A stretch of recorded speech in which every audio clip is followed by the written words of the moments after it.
Hey guys, Nina Soul with Spiritual Vibes and the Soul Sisters doing a Riding with a Witch video. So it's after Yule Miss. I've been calling it Yule Miss. Yule plus Christmas, Yule Miss. It's after Yule Miss. It was amazing for me. The holiday was it was absolutely amazing. Probably the best Christmas or Yule Miss or Yule time that I've ever really had. Like, I think because I actually got a chance to enjoy it.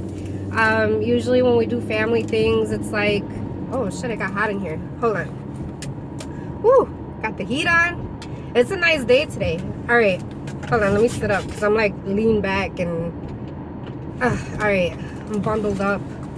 Oh, I'm uncomfortable. Hold on. All right. So, normally with holidays, because I love to cook, and I ain't even gonna like toot my own horn, but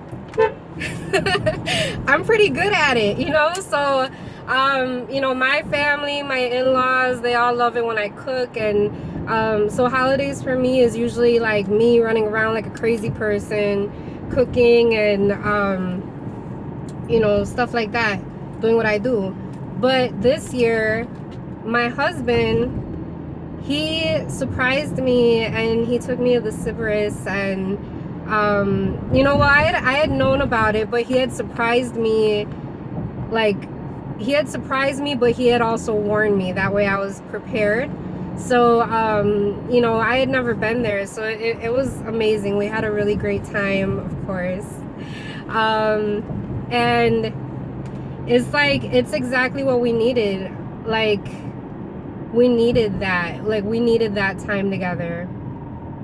And it was like that little bit of alone time, that one night of just being alone and not, you know, having the boys and not, you know, dealing with the family and the craziness, the holiday craziness and stuff like that. Just running away was the best thing that we could ever do. And it was just beautiful, because I like, it's like, if you ever feel like you're completely and totally in love with somebody and then you find more to love about them, like, it's like you can never love somebody enough, because you'll always find something new. There'll always be something new to love about them.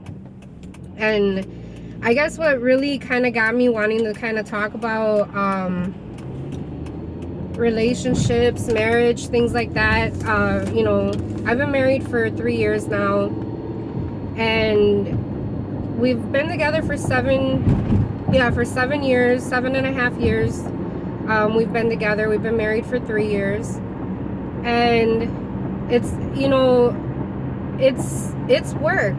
It's work, just like anything else. You know, if you're wanting to keep it, just like your job, you know, if you're wanting to keep your job and you're wanting to, you know, have things going good over there, it's like you have to put in work. A relationship, a marriage is just the same. It is work. And you can't be lazy about it. You know, you can't get lazy in your marriage, because when you get lazy in your marriage, that's when problems start to occur. That's when marriages end. And it's sad, because I have been seeing, you know, like within friends and family, like that their, you know, marriages or relationships are ending. And, you know, some people are like celebrating their relationship ending. And it's crazy for me, because when you get married, that's you dedicating yourself. That's the day that you dedicate yourself to love, to being in love with that one person for the rest of your life. And I feel like divorce and separation is like, you've given up, you know, like you've given up trying, you've given up the work, you've given up hope, you've given up on everything. And you know, like, I guess, like, Some people crave that newness, that new feeling, that, you know, that maybe that, you know, like that feeling of, how would you say it? Just that new feeling of getting to know somebody new, being excited and you know, getting back out there and stuff like that. And I get it, you know, I get it. For some people, it's a fun lifestyle. But if that's your definition of what fun is, then you shouldn't have gotten married in the first place, you know. I just, you know, I find it sad for some people, because it's like they're wanting to celebrate and turn it into a happy thing. And that's not, separation and divorce is nothing to be happy about. It's not an accomplishment. It marks the day that you failed, the day that your relationship failed, the day that your partner failed. And it's not something to be happy and proud about, and, you know, throwing it out there and posting it up and, no, I'm single now. Like, what the hell? Like, you just, you know, like, how, I don't understand how people give up so easy. And it makes me think, like, you know, like that. I mean, because me and my husband, we've had our times, we've had our ups and our downs, but through it all, we've always fought together to stay together, and we've always made it through. And I feel that when you do that, things come out stronger, things are better. Because, oh, a hawk just like flew down right now in front of me. That always happens. It's been happening a lot with hawks. Usually it was crows, but now it's been hawks a lot. I've been seeing hawks.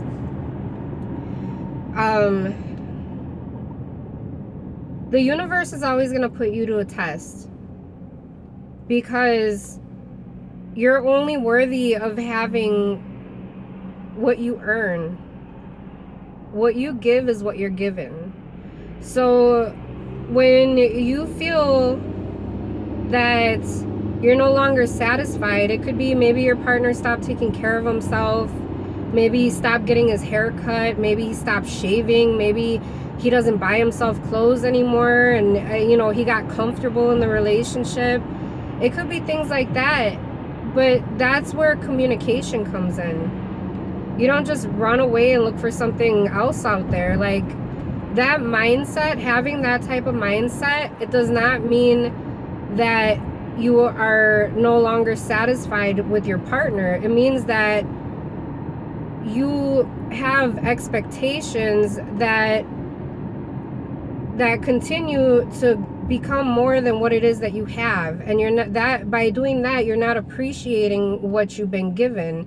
If you're constantly looking for something else, you're not appreciating what you have. So yeah, you might be celebrating and thinking that you're having the time of your life being single, but it's a test. And I'm telling you, think really hard before you walk away from your partner, before you leave your spouse, before you start looking for somebody else, before you know, you start.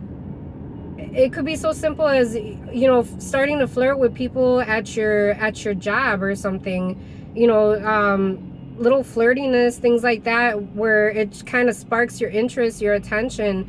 The universe will know. You cannot hide from the universe. So the universe sees this. So you're changing your vibration to where you're searching for something else, and you're starting to, you know, an interest has been sparked in a different person. So what is the universe going to do? The universe is going to teach you a lesson, because you stopped appreciating what you've been given.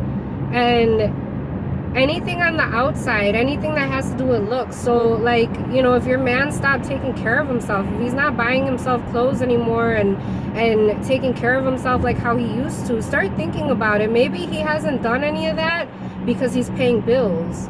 Maybe he hasn't done any of that because he's trying to get you clothes and get you your things done, and he's caring more about you than what he's caring about himself. If you have children, maybe he's caring more about his children before himself.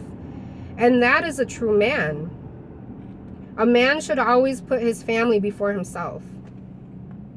And You know, for other people, like for other, you know, for you to, your attention to be caught by some other guy who's, you know, he's looking good and he's smelling good and he's got his hair cut, he's shaved, he's wearing nice clothes.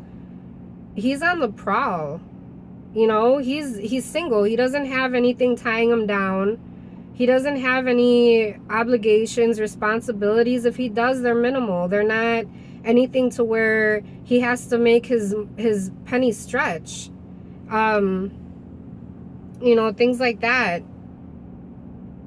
I'm just, I guess I'm just so happy in what it is that I have, and knowing that, seeing that the universe will put your marriage through tests, because you're only worthy of having a good and happy and loving marriage and relationship if you can go through the bad and come out stronger together. Then you're worthy of having great things. But if the little bad things are gonna weaken you and make you want to give up on everything that it is that you have, then I feel really sorry for what your future will hold for you, because it's all about tests. You pass them, you know, just like in school, when you pass your test, you get good grades. It's the same thing. When you pass the tests of the universe, when the universe puts you through tests because you've asked, you're putting out an intention that you're trying to manifest. You're starting to put out this vibration, this frequency of, this is what's coming to me. So then the universe is like, okay, you want this? Let's see if you're worthy of having it. So the universe will put you through a test. If you pass it, you manifest your intention. If you fail it, you manifest a lesson. And the universe does not play when it comes to learning lessons. She's Big Mama and she gonna whoop that ass. So I guess this is just a little video of me being grateful for what I have, and being able to realize and to know, because I've had knowings through everything. I've had knowings, like when, you know, when me and my man do, you know, we do get into our moments. We have our moments. I'm not saying that everything is perfect. For me, it's perfect, because I would rather have moments with the person that I'm deeply and madly in love with than to be having moments with somebody that I'm trying to get to love me. And I guess I see a lot more because of what I've been through and what I've gone through and what I've seen and what I've heard and what I know. And maybe this video, I mean, maybe I was called to do this because maybe there's some people out there that are going through some troubles right now within their marriage. Maybe they have, you know, been catching the interest of somebody else, or starting to become interested in something else, or I don't know what, but I just felt called to do this. So, oh, excuse me, I got a burp.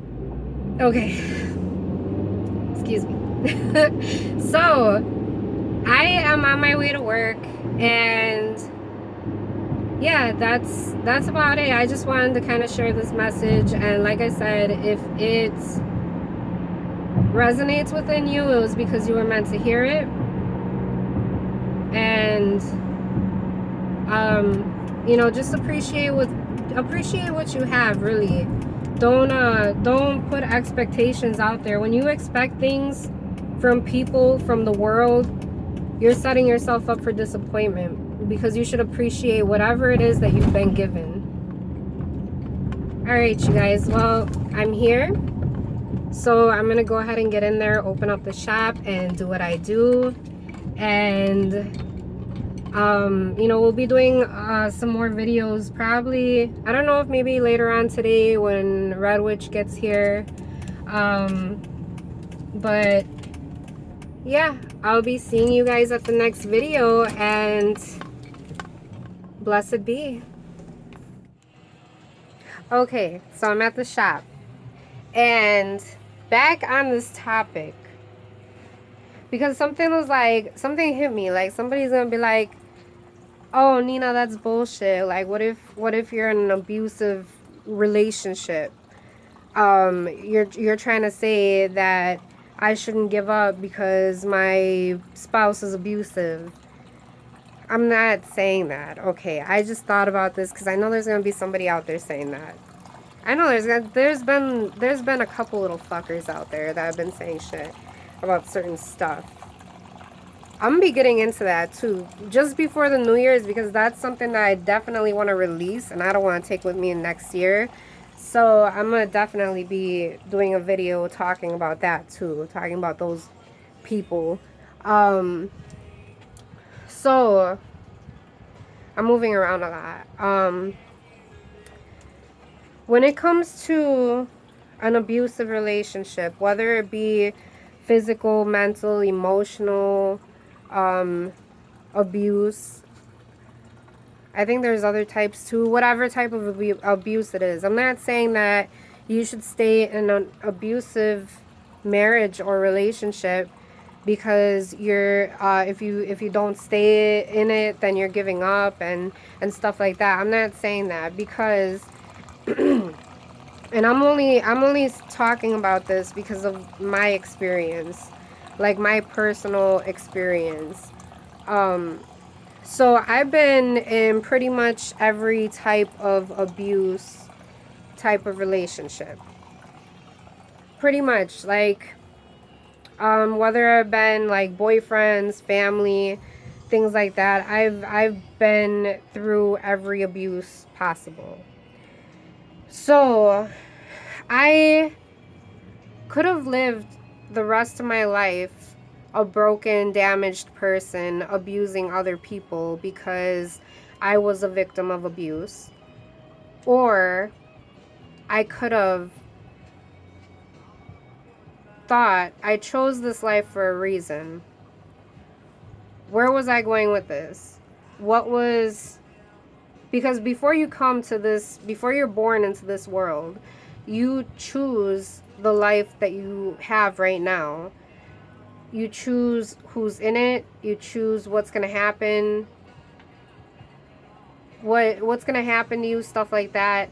And even through past lives. So I've gotten a past life reading, so I know who I was in past lives and what I had gone through in past lives. I haven't relived them, but I know what I was, who I was, where I was. I know those things.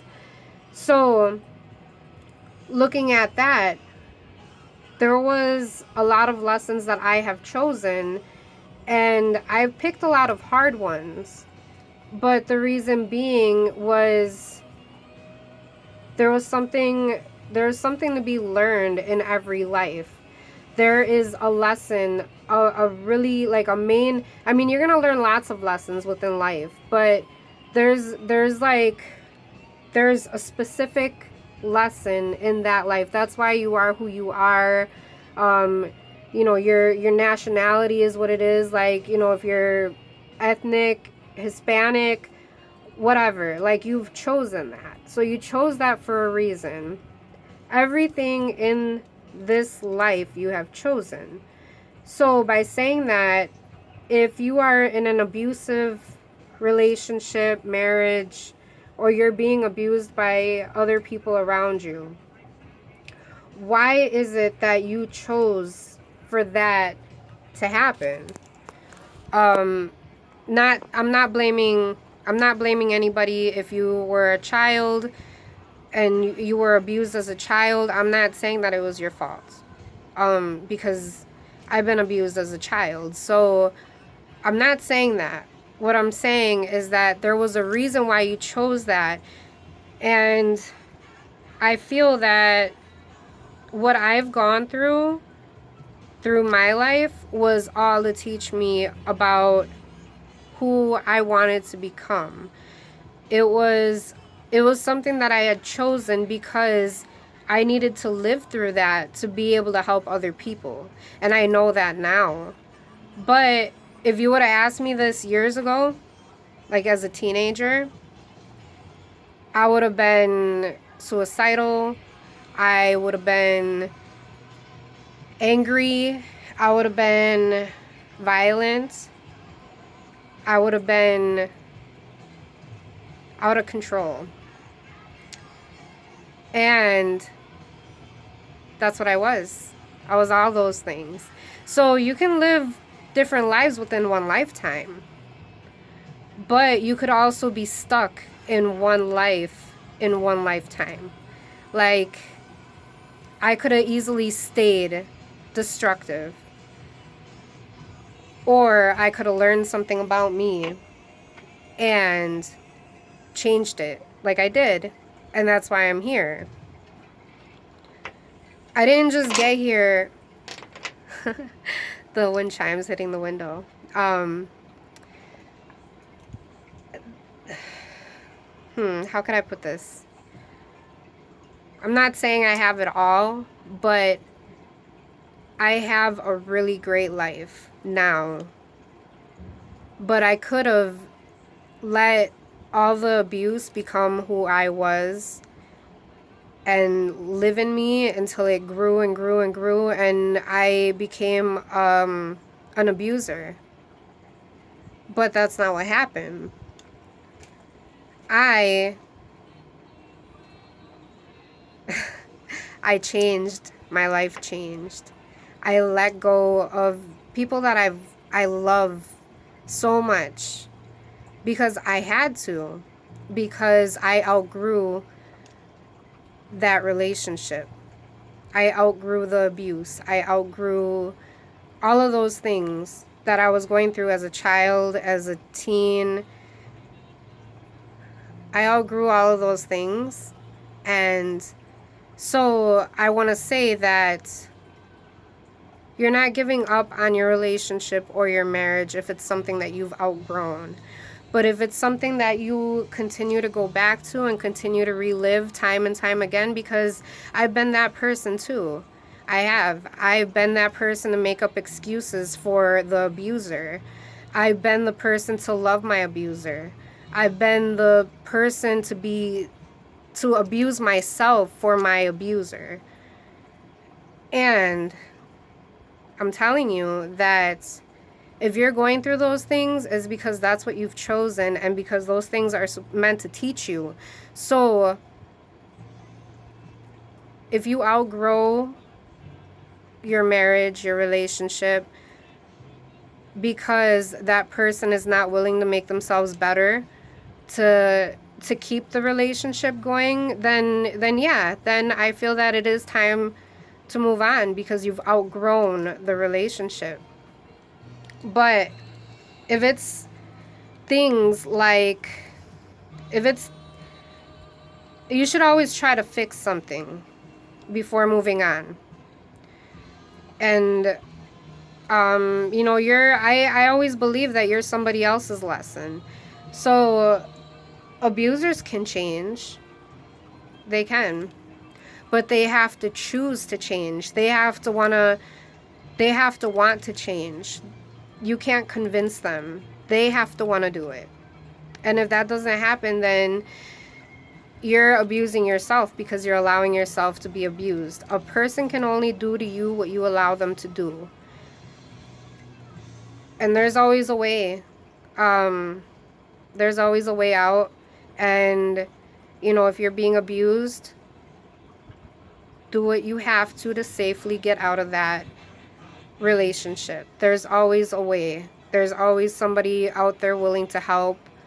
I'm here in Chicago, so if you're in this area, you can come talk to me.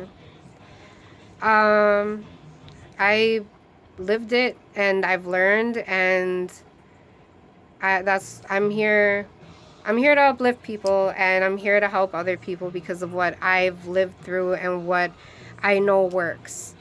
So that's it. That's it. I'm done already. Stamped it. All right, you guys, I'll see you at the next video, and I hope I didn't make everybody cry and stuff like that, because I don't want nobody feeling sorry for me, and you know, I don't want that. I don't I to me that's a low vibration, that's a low energy, feeling sorry, and you know, that's right along with anger. That's like, you know, that's right down there. It's a low vibration. So boost that up, boost that shit up. Be happy. Put a smile on your face. Enjoy your day. It's beautiful outside. It's beautiful outside. And we're open. So come on in, you guys. All right, I'll talk to y'all later. Blessed be.